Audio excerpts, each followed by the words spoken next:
What's up, everybody? It's Terry. I am here today with Nick Britt, and we are going to talk a little bit about what Nick does here. And where are we, Nick? We're on the back. Actually, I don't really know what this is, but where I am is on the other side of this building, okay, at the behavioral care center. Yeah. There's too much construction happening out front for you to be able to hear anything anyway. Right. Yeah. So when you said you were around the corner, I was like, "Oh, cool, we'll go there." We picked a quiet spot. But these are nice steps, so yeah, we're on some nice steps. That's where we are. It's cool. That'll work. So I was given your name from a fella at honestly just in passing. I was at a gym doing a photo shoot for the magazine, and I had someone come up to me. So you work at Nashville magazine? I go, yeah. He's like, you need to interview my friend Nick. And I was like, okay. He's like, no, give me your phone. Put wow. your stuff in my phone. So here we are. Yeah. So I think that's, for me, that was the driver for me to get in contact with you. And I know very little bit about what you do. So I know you work with people behind bars. Can you elaborate a little bit for me? Yeah. The gentleman that you met is Will Anderson. He's the director, I might maybe call the president at this point, of a thing called Church of Another Chance, okay, which is it's an organization that I joined with in 2018. I was going through a divorce, and I called the pastor who married my wife and I and said, hey man, I'm really struggling with this and I can't seem to get my head clear. And he said, why don't you come spend some time with me at this Church of Another Chance and kind of get some perspective on what your problems are versus what the world's problems are. I'm like, don't tell me about other people's problems. I just said I'm going through a divorce. What's worse than that?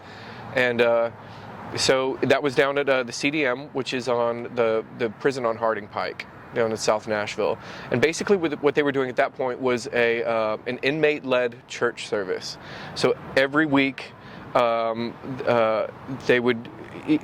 be a different person that would run, like one person would do the offering, one person would take prayer requests, and then they needed somebody to sing and play guitar. So that's where I fit in. He's like, hey, come down here and do some praise and worship.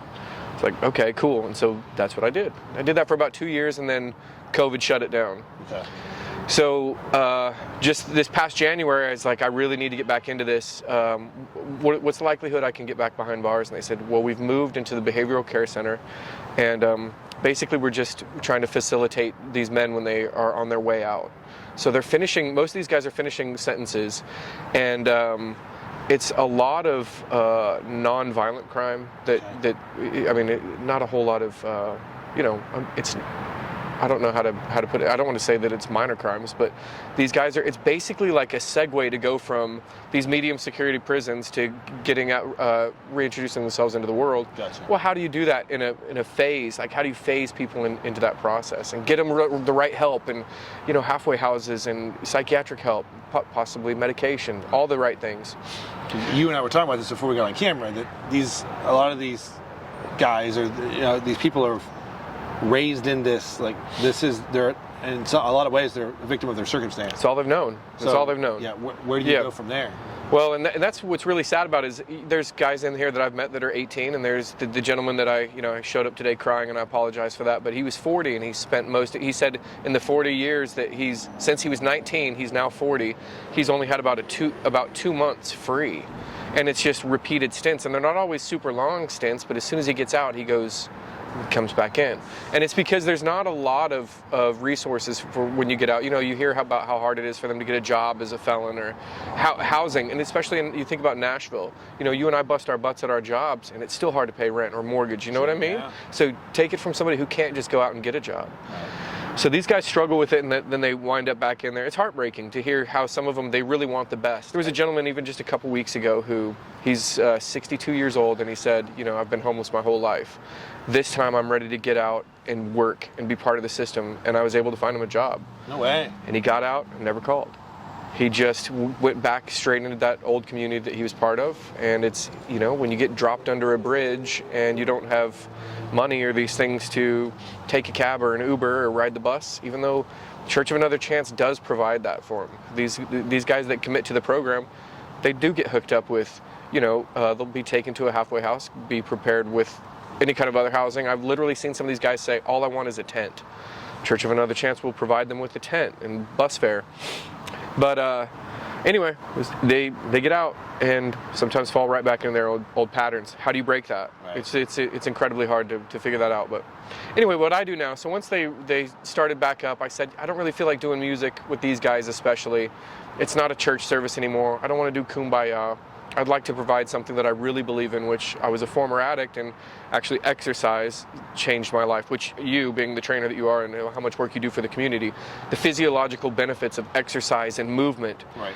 especially when almost everybody who's in there for addiction or whatever, it's everybody's looking for a hit of dopamine, right? So some people do it through food, some people do it through sex and porn or the drugs or alcohol, whatever it is.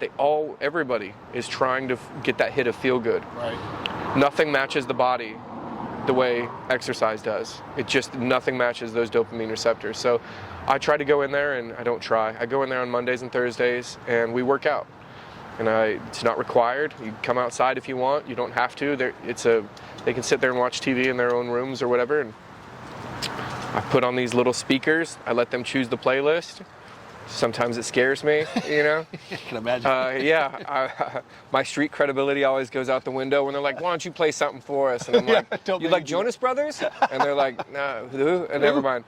So, and then we just work out. And sometimes they won't be into it really. And then that's when I'm like, "Okay, I got to do this." And so I'll get into something, get a sweat going, and then they're more motivated. As soon as they do it once, I always ask them. I say, "How's your day going?" And they'll say, "Man, I'm pissed off at my attorney. I'm pissed off at the judge. My girlfriend." That's the one I get the most, which I think is so important, especially in this. Like, there's an epidemic of loneliness right now that it started with COVID, or maybe it existed pre-COVID, but it's just gotten so much exponentially worse. Right. That these guys in there, a lot of their actions have been driven by their own relationships. You know, their baby mama or their girlfriend or whatever has pissed them off to a point where they just snap. And so then they're in here and they're being punished in isolation, and it's hard. So one of the things that I try to do in there is like just listen, just try to figure out what it is. But I don't know, man. It's a good thing for me to be part of. But I always ask them. I say, "So how are you feeling today?" They're like, "I'm pissed off." I said, "On a scale of 1 to 10, where are you?" They usually say, "I'm like a 2, man." We'll work out 45 minutes or an hour. They'll be laughing, smiling. And I'll be like, "How you guys feeling now?" They're like, "Dude, I feel great. I'm like a 7 or an 8. Like, I can't wait to take a shower."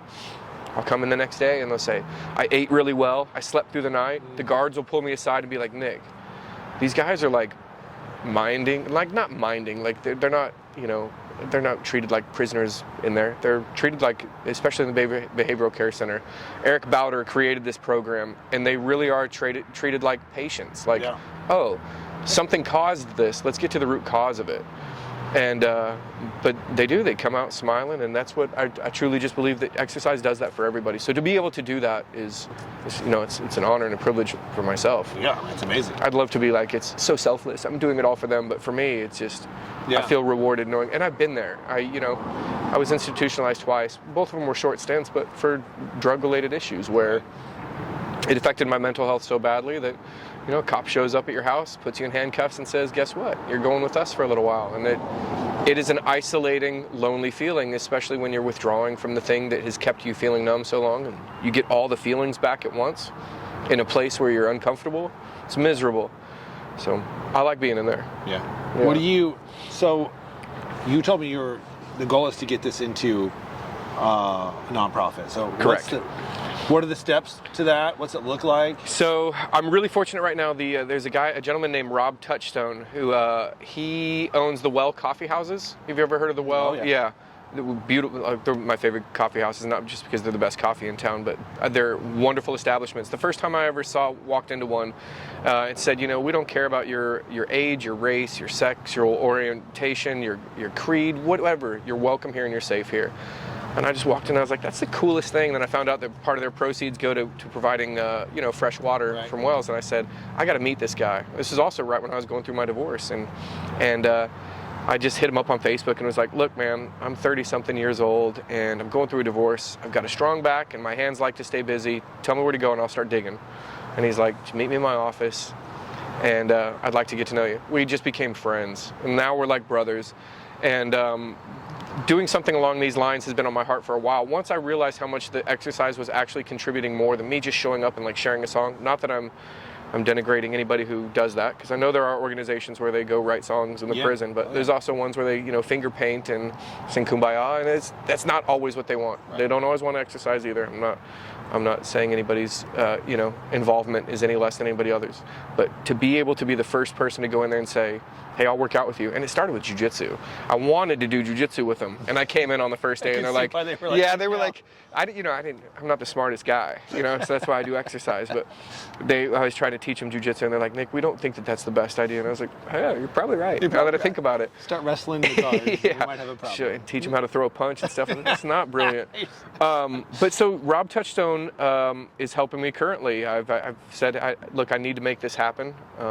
He's also a director of one of the programs at Lipscomb. So I just told him, so I can't do $46,000 a semester to learn how to do this. Can you help me? And he took me under his wing, and so that's what we're launching. I've started assembling a board, and like I said, the goal is, even before, just this word of mouth thing is so bizarre to me, because even before I started saying that it could grow, I got a call from the mental health co-op in North Nashville, and they said, we've heard really good things about the recidivism and how some of these inmates, it's like we try to call them residents, because inmates, it's just different when you're about to, they're about to come out. Especially get out, Yeah.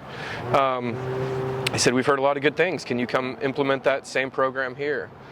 So the fact that we were invited there, and then I talked to Eric Bowder, again, who's the director here, I call him TV Dad. He's like this really strapping, no tattooed, gray hair, like all the shirts fit him perfectly, and he's like, yeah, I show up at 4:30 to work out before I come in here. I was like, I know you do, show off, whatever.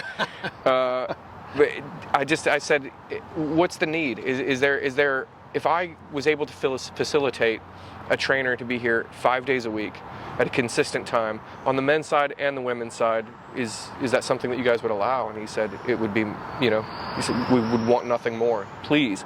And then he invited us into the other side of the jail as well. So it's like there were already all these avenues that the need was already greater than anything I'm doing. So I told Rob, said we need to make this happen, and he said 100%. So we just recently named it. It's called Kintsugi Kinetics, which Kintsugi is the Japanese art of repairing broken pottery with gold or platinum, right? Yeah. Where the pottery is then worth more once it's been repaired than it was. So we call it better when broken. And that's the whole plan, is to try to get these guys to where they recognize, like, just because you've gone through this doesn't mean you have to come out and revisit. Come out stronger. Why not? Who says that this can't be your springboard into what's next? So. Yeah, so you're in the process of building this thing. You got a name, assembling a board. How, maybe talk to the camera for a second. Tell people how to get involved. Is there a way they can get involved? Well, yeah, so not at this moment. So I got with the CPA and getting approval so it can actually be tax exempt. Right now we've just got, you can already get involved now if you want. We've got a lot of people that own small businesses, and one of the first people that we ever had contribute was Music City Merchandise. Carl Gibbs, he had heard us talking about this process that we're doing. I said, have these gentlemen ever had food from the outside brought in behind bars? And he's like, no, not really. And I said, can I throw a pizza party in the jail? And I said, sure. So, this gentleman overheard me and immediately just wired the money and said, go make it happen. So that's the first thing that we can start. Right now, it's not going to be tax deductible until this thing's fired up and we get the tax exempt status. But it'll all be either on my website, which is toneuppersonaltraining.com. As everything develops, we can't wait. I'm hoping first of the year we'll start launching to actually be taken in these donations. And that way, it's really hard to tell an athletic trainer, you mind coming in behind bars and donating part of your time for free, especially when you have to drive here. You got to go through sheriff's clearance. I'm not going to say that there's no risk. You know what I mean? I've been fortunate that there hasn't been yet. But are you willing to come do that? Instead of saying volunteering for them, I would like to be able to incentivize it by paying them, And so that's the whole point. Is there's a lot of businesses out there that have really good hearts. They just don't have the same amount of time that I do for things like this, and we're going to rely on their goodness to make it happen. And I'm 100% confident that it'll work. Okay, so here's what I want to do. So we'll put this up and we'll draw awareness, but I want to revisit this in January. Yeah, absolutely. So we'll have another interview. We'll sit down and talk again. Yep. I like to see where this is going, and we want to support it. Yeah, that means the world to me. Yeah. Especially with everything that you do. You know, the first time you text me and you said, hey, and I wasn't supposed to have my phone in there, I take it. They're cool. And I always get it approved. But you text me and you said, hey, a guy named Will said that I need to interview. Is it true that you work out behind bars or something? I remember taking my phone out right then and just kind of shooting over my shoulder. Yeah, I was like, I'm here Yeah. currently. Like, yeah, that's absolutely true. You didn't even leave your name. Nice. I just agreed. Oops. I was like, yeah, let's chat. So then I was finally like, hey, I don't know who you are, and you left your name, then I looked online, and just everything about you, from the clients that you've had to your presence in the community, just shows that you're not a trainer, that you're a good worker as well. That you really put effort into the community, I think, and that's where I was just like, this is awesome. What a connection. So I appreciate you taking the time in the first place. Let's do some cool stuff together. Definitely. For sure. Look forward to it. Everybody, stay tuned for more. We'll bring Nick back on, and we'll go through another interview. In the meantime, follow the links below to get involved with what Nick's doing right now. And we'll catch you in the next one.